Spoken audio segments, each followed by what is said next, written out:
Bapak-bapak sekalian yang dirahmati Allah, nikmat yang tidak disyukuri, khawatir nikmat itu akan diambil oleh Allah Subhanahu wa ta'ala.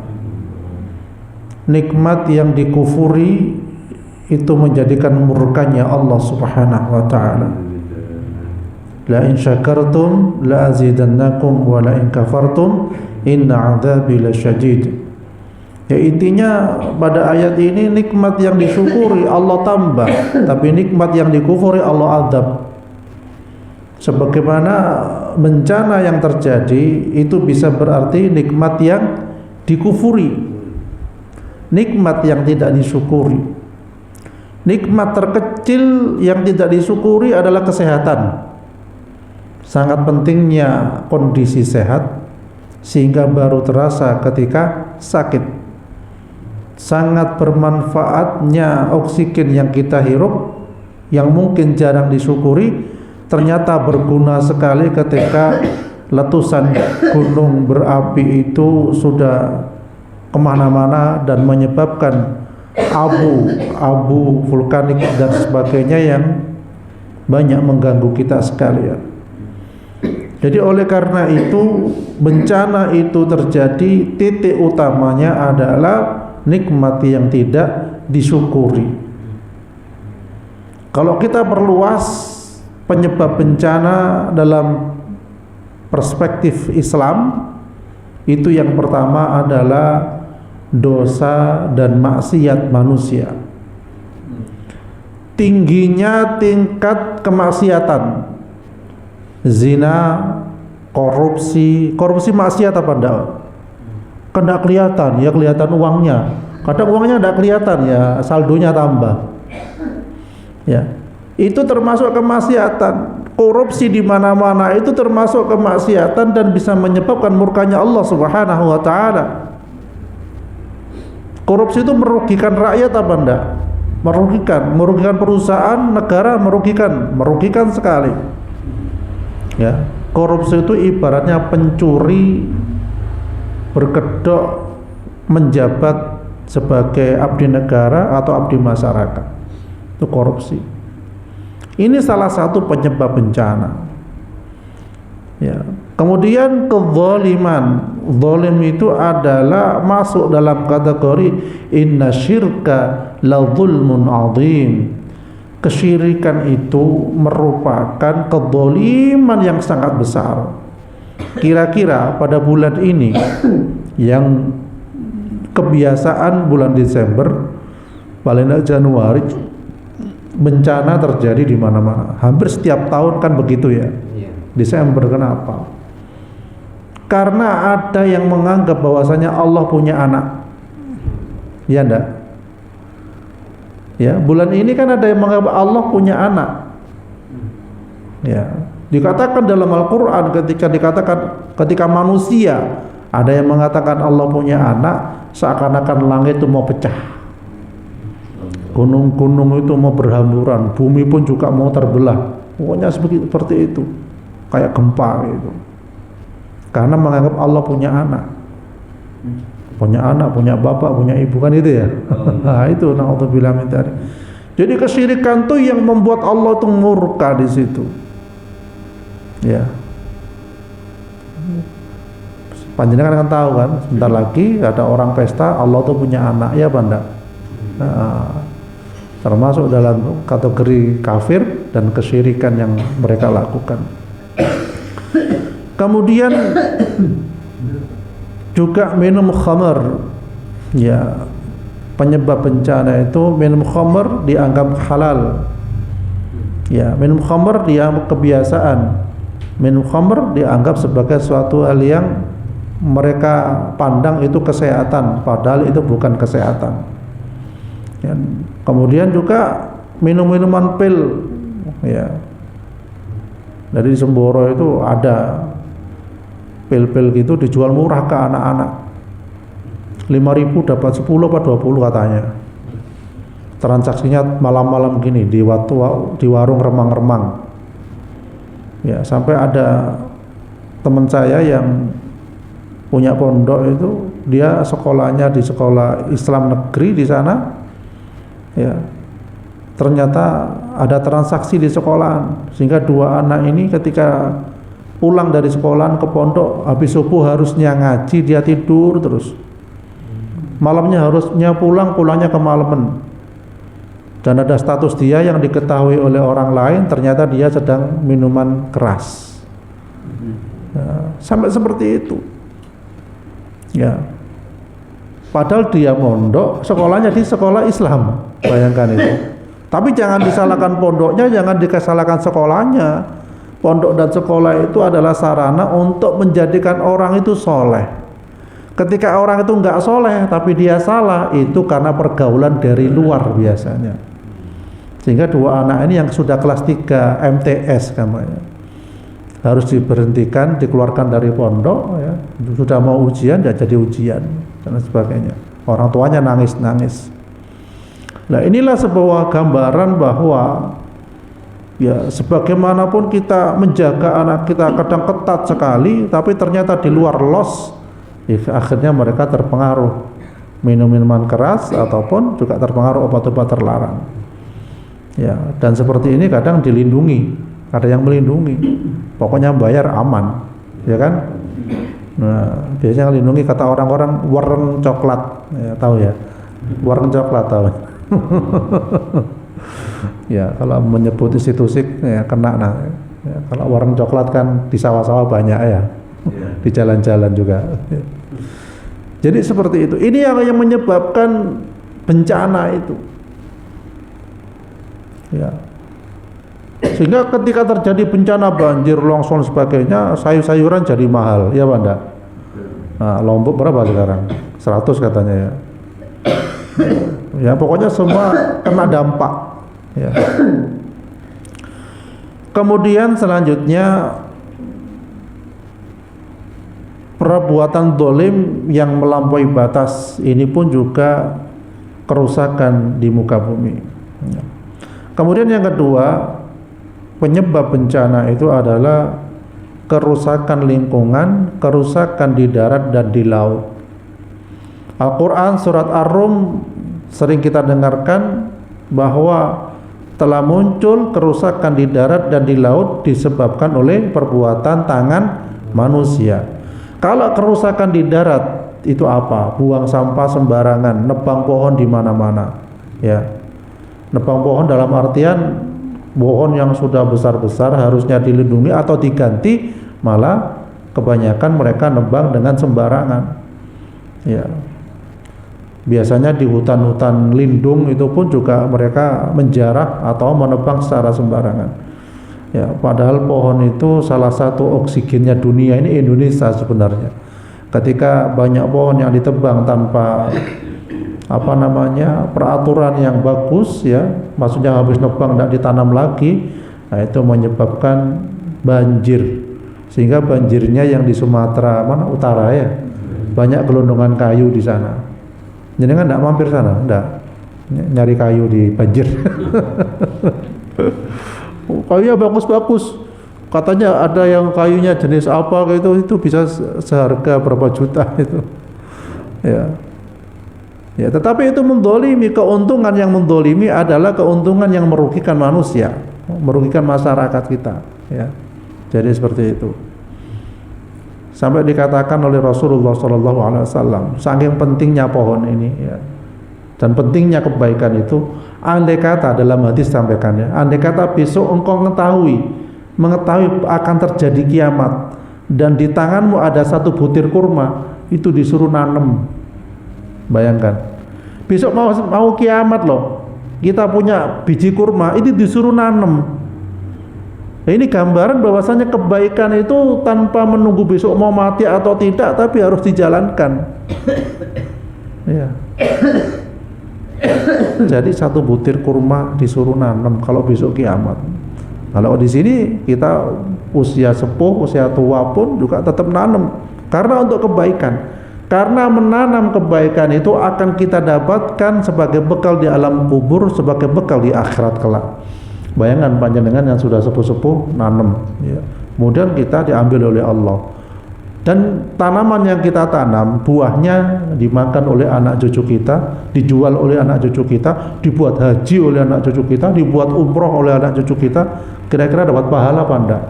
Pahala. Nah, itulah kebaikan yang tanpa tapi. Ya. Jadi seperti apalagi di sini sekitar sini banyak hutan-hutan, ya sangat bagus sekali untuk nanam-nanam. Disampaikan juga di dalam hadis, ya, ada sahabat yang bertanya, ketika kita ngasih makan kepada hewan, apakah dapat pahala? Ya, kata Rasulullah, selama yang dikasih makan adalah tenggorokan yang basah, itu dapat pahala. Maksudnya tenggorokan yang basah itu masih hidup. Entah itu kucing, entah hewan apa yang ada di sana, dapat pahala. Ya, jadi seperti itu. Kemudian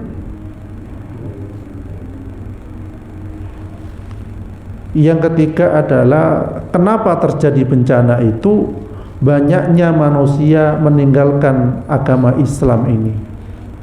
Yang belajar Islam lebih banyak apa lebih sedikit daripada yang nggak belajar?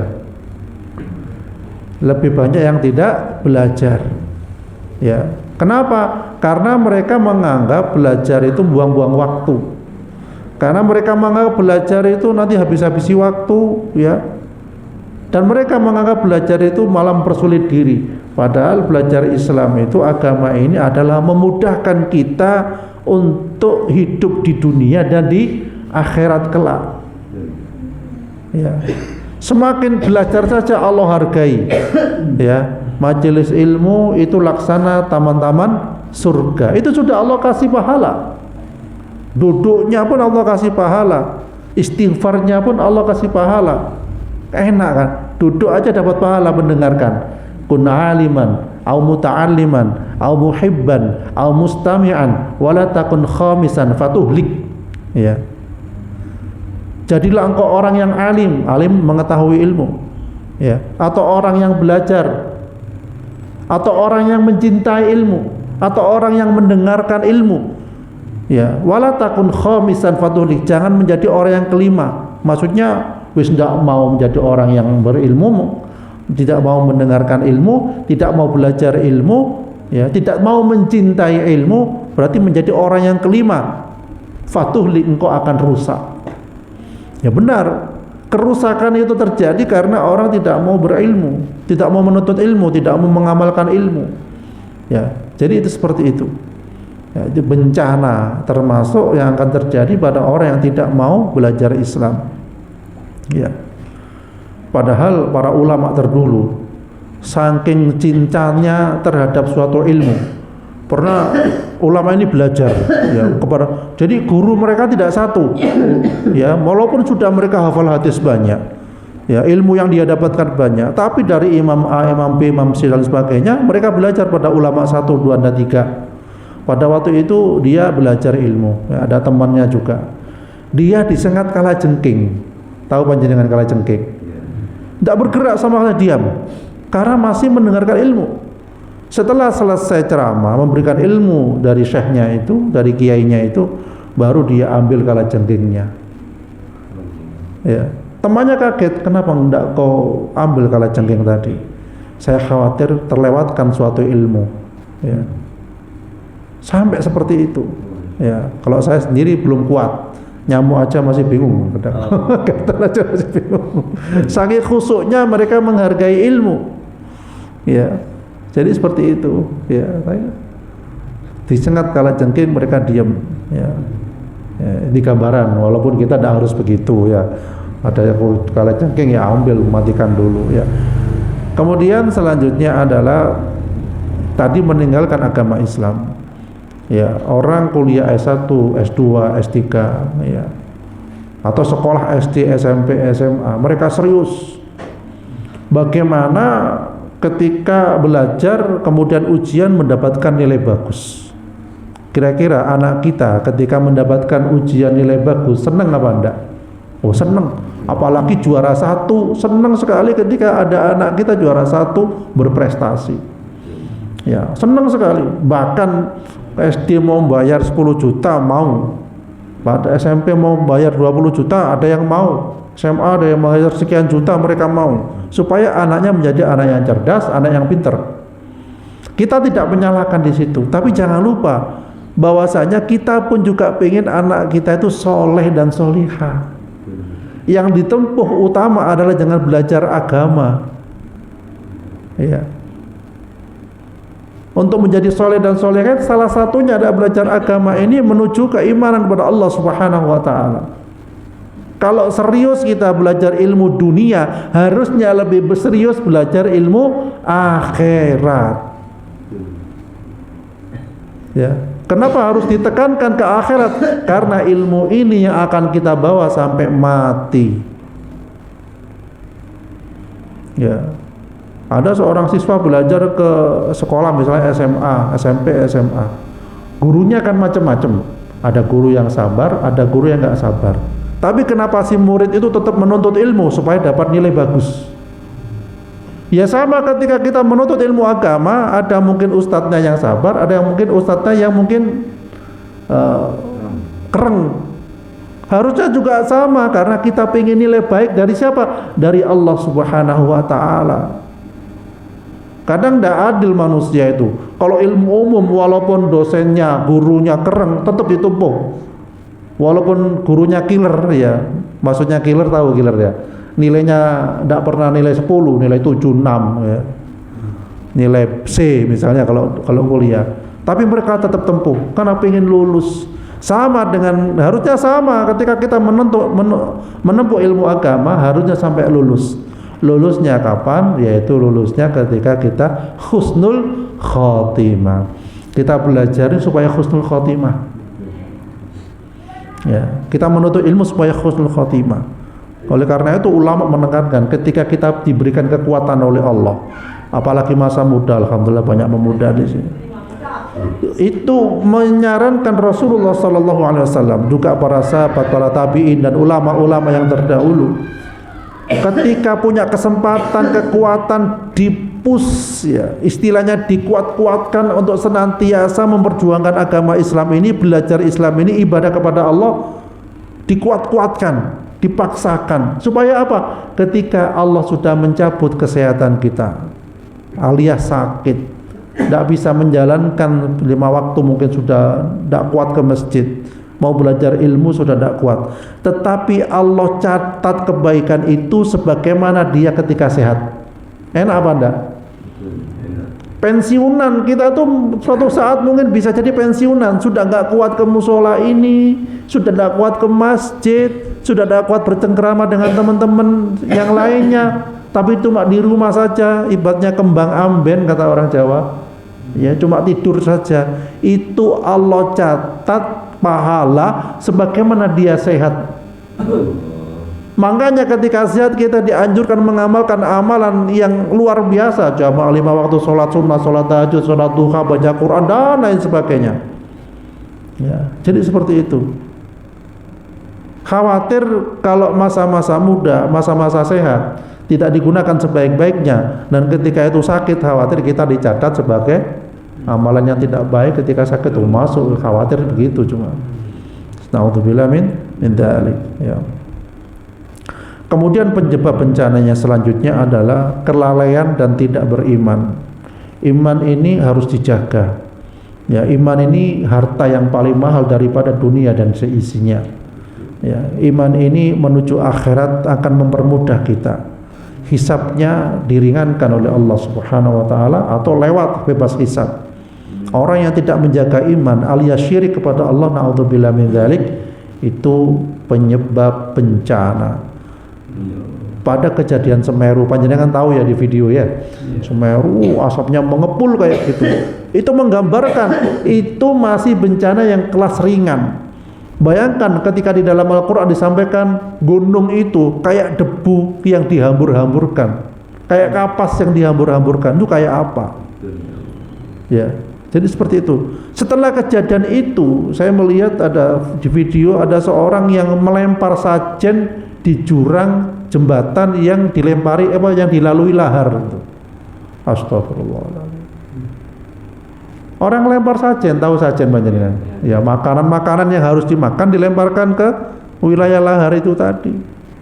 Kalau mubadir, innal mubadzirina kanu ikhwana syayatin. Mubadir itu temannya setan. Ya. Malah seneng setan ketika ada orang yang buang sajen makanan seperti itu. Yang makan siapa? Ya setan yang makan. Jinnya tambah kenyang. Musibah bukan banyak istighfar, malah naudzubillah min dzalik, banyak melemparkan makanan untuk golongan jin. Ya. Kemudian yang selanjutnya adalah kenapa musibah datang itu bisa jadi karena banyaknya anak yang durhaka kepada orang tuanya. Oh, ini murkanya Allah bisa terjadi pada anak yang durhaka kepada orang tua, yang tidak pandai bersyukur kepada orang tua yang melahirkannya dengan susah payah, bekerja dengan susah payah. Ya, akhirnya dia banyak menyakiti orang tuanya. Ini adalah penyebab bencana. Apalagi tahun baru, ya. Tahun baru biasanya teman-temannya ngajak main kemana, ke laut. Ya, kalau tidak main, tidak dilarang. Ya, ke pantai tidak dilarang. Tapi jangan lupa kalau orang tuanya masih punya utang banyak, lunasi dulu utangnya baru main. Kadang saya lihat kapan hari itu ya di media itu, ya dia mau rekreasi, ya orang tuanya nggak punya uang, disuruh gadekan sertifikatnya katanya. Bayangkan sampai seperti itu, ya sampai seperti itu. Sebenarnya hidup ini yang dicari ketenangan, hidup ini yang dicari kekhusyuan. Ala bidzikrillah tatmainnul qulub. Zikir kepada Allah itu menenangkan jiwa. Itu.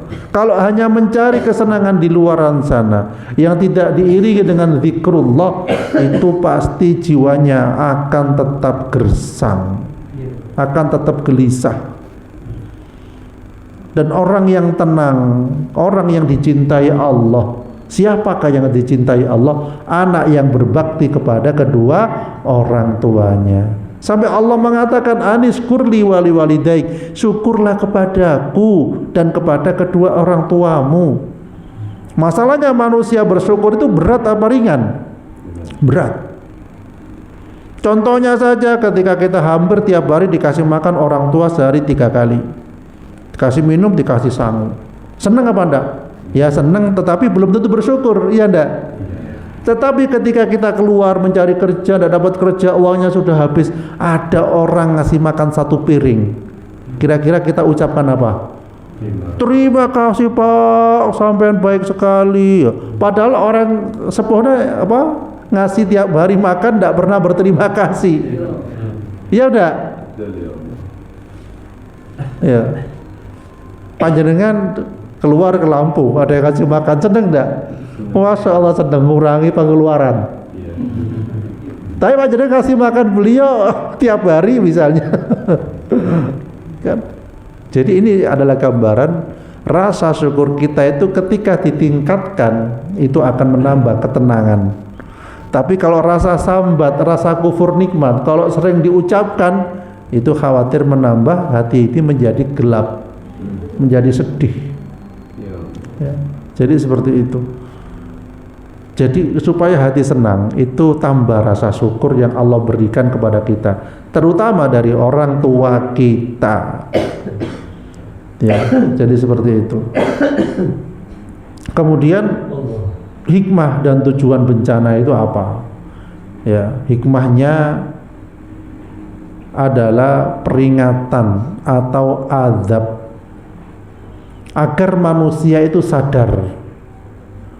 Tidak cuma sekedar sadar dan juga bertaubat dan kembali kepada Allah Subhanahu wa taala.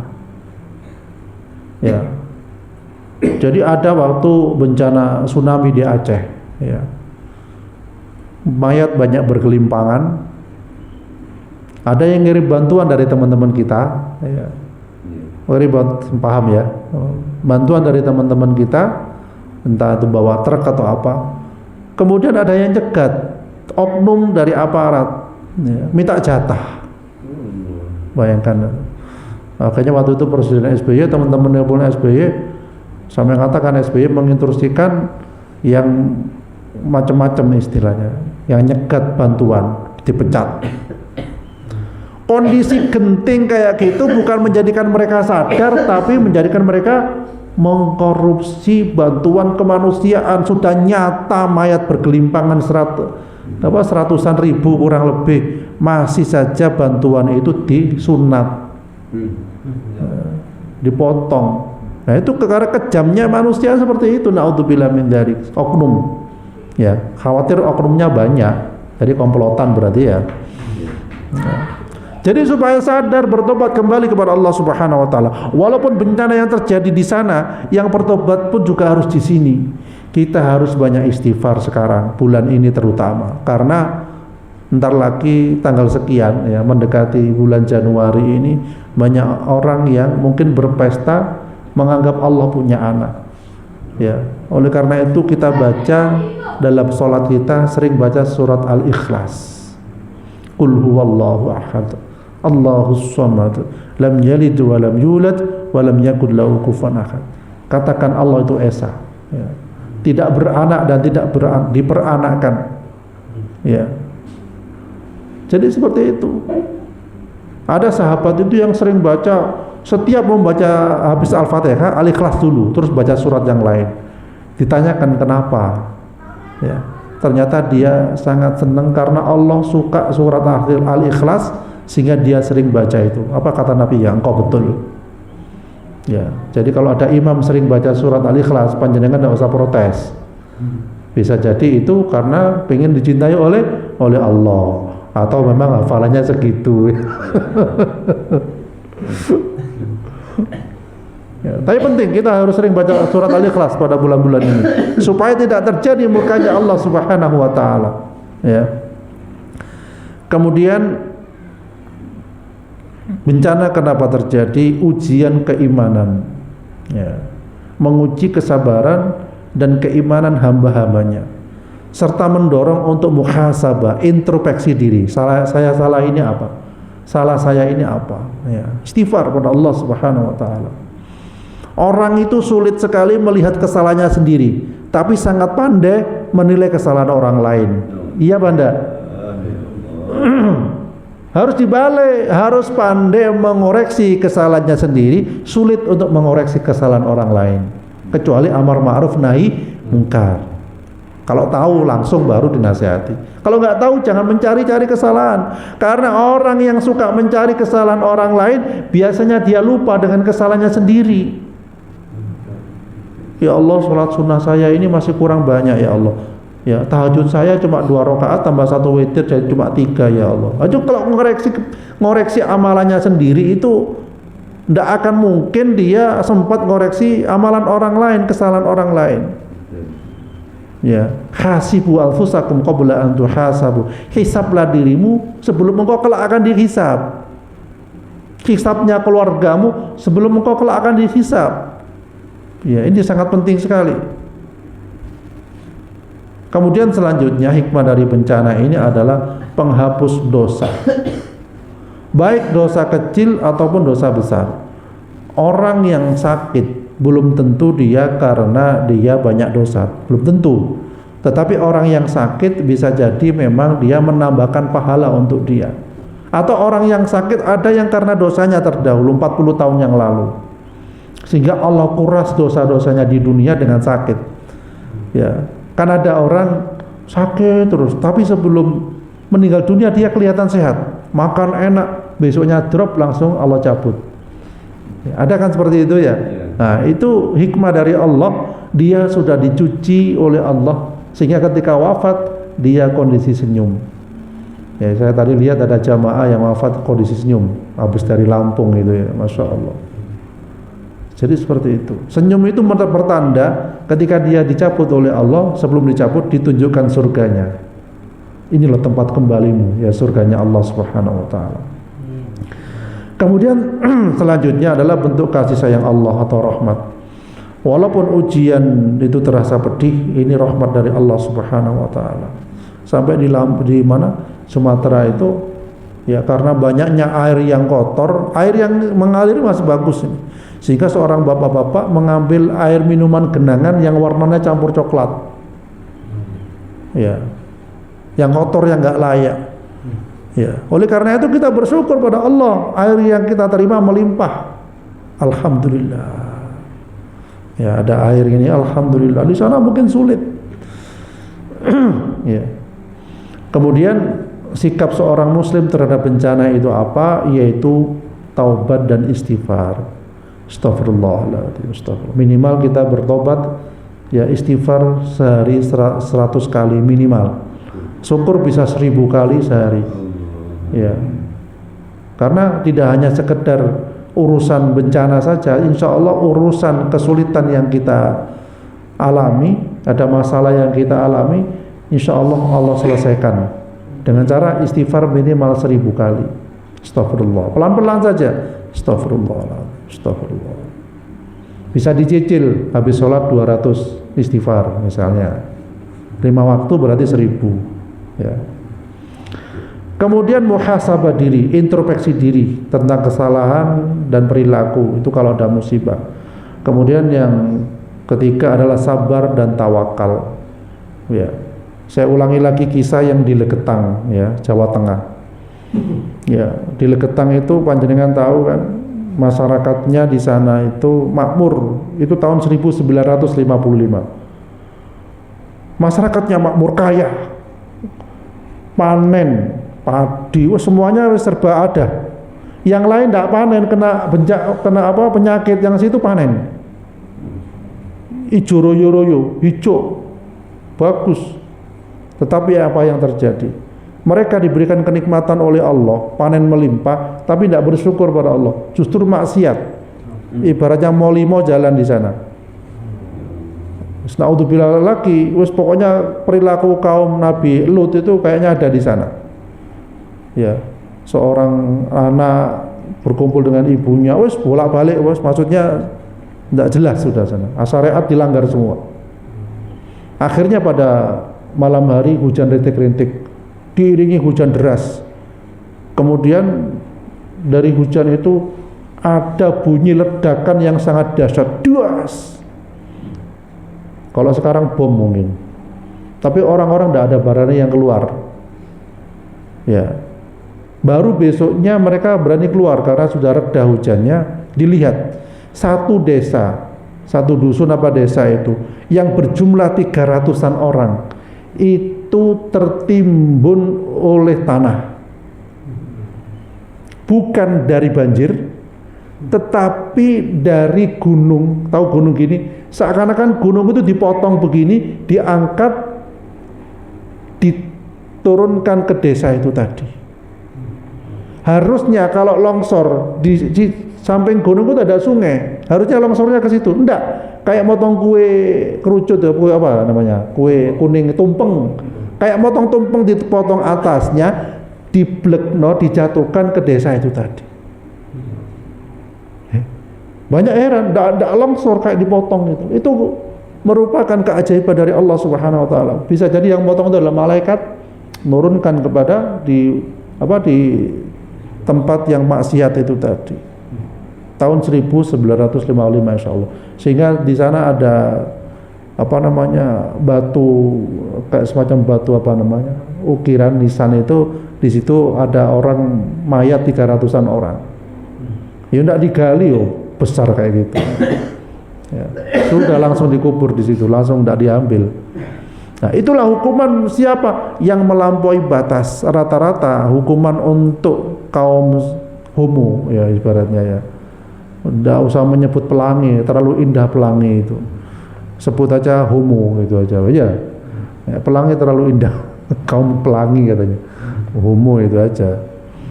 Nah, itu hukumannya dipendam di dalam tanah. Kalau zaman dahulu dikasih longsoran vulkanik yang panas itu. Ya. Nah, ini merupakan ibroh bagi kita sekalian. Ketika orang soleh, ya, tidak berdakwah, itu pun juga menjadi asbab bencana. Ya, orang soleh tidak mencegah amar ma'ruf nahi munkar menjadi bencana. Jadi orang soleh itu berharga ketika dia bisa amar ma'ruf nahi munkar, walaupun 1 ayat 2 ayat tidak apa-apa. Ya, di Sembora itu habis zuhur dibacakan hadis-hadis, ya, ada seperti itu. Itu sarana amar ma'ruf nahi mungkar walaupun cuma 2 hadis atau 2 ayat. Ya, jadi insyaallah itu cukup ya. Semoga ilmu kita bermanfaat, ilmu kita berguna, keluarga kita sakinah mawaddah warahmah, panjenengan yang meluangkan waktu ya datang ke sini semoga umurnya berkah. Amin. Hartanya berkah. Amin. Keluarganya sakinah mawaddah warahmah dan masuk surga bersama-sama. Amin. A'udzubillahi minasyaitonir rajim. Bismillahirrahmanirrahim. Alhamdulillahirabbil alamin. Allahumma innaka ta'lamu anna hadhihi al-qulub qad istamat ala mahabbatik والتقت على طاعتك وتوحدت على دعوتك وتعهدت على نصرة شريعتك وثق اللهم رابطتها وأدم دعواتها سبلها واملأها بنورك الذي لا يخفو واشرح صدورها بفيض الإيمان بك وجميل التوكل عليك وأحيها بمعروفتك وأمتها على الشهادة في سبيلك إنك نعم المولى ونعم النصير ربنا هب لنا من أزواجنا وذرياتنا قرة أعين واجعلنا للمتقين إماما رب اجعلنا مقيم الصلاة ومن ذرياتنا ربنا وتقبل دعاء ربنا آتنا في الدنيا حسنة وفي الآخرة حسنة وقنا عذاب النار وصلى الله على سيدنا محمد وعلى آله وصحبه وسلم والحمد لله رب العالمين آمين Subhanakallahumma hamdik asyhadu an la ilaha illa anta astaghfiruka wa atubu ilaik. Assalamualaikum warahmatullahi wabarakatuh.